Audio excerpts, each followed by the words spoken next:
আপনার মেয়ে তো আপনার পাশে দাঁড়িয়ে আছে, ওকে জিজ্ঞেস করেন বিয়ের কথা আমি বলেছি না কেউ বলেছে। আবে বাবার সাথে এভাবে কথা বলো না। কিভাবে কথা বলবেন? হ্যাঁ তুমি বলো, আমি তো চাচ্ছি না কথা বলতে, অ্যাটলিস্ট তুমি বলো। এখানে কে আছে যে আমার হয়ে প্রোটেস্ট করবে, যে আমার হয়ে কথা বলবে? বাবা মৃত বাবা মাকে নিয়ে কথা বলতেছেন তুমি, তারপরও বাবারটাই দেখতেছ। হাজবেন্ড তোমার, বিশ্বাস করে বিয়ে করছি।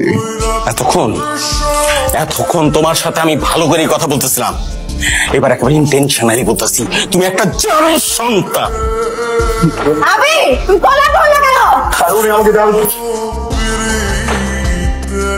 তুমি চুপ করে থাকতা, আমি বাবাকে 10টা কথা শোনাতাম। তুমি এবার কলার টেনে ধরলে। বাবা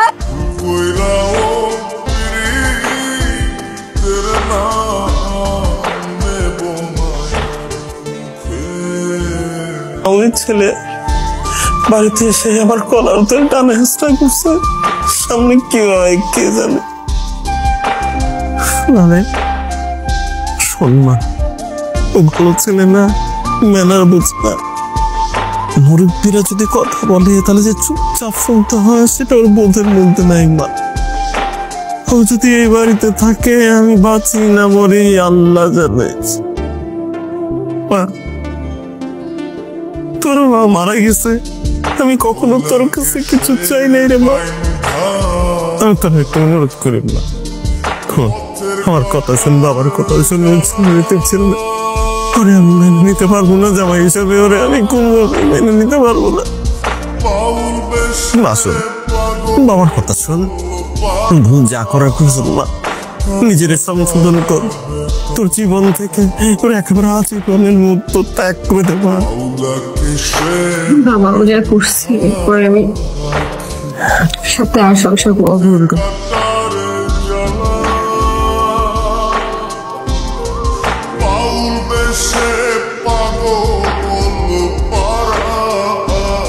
সত্যি না, তুই আমার কথা তো সত্যি বলবি তো? বলবি মা, বলবি? শান্ত হো বাবা, তুমি আমাকে বলে দিচ্ছি আমার জীবন থেকে সারা জীবনের জন্য চলে যেতে। ওর সাথে আমার কোনো সম্পর্ক নেই।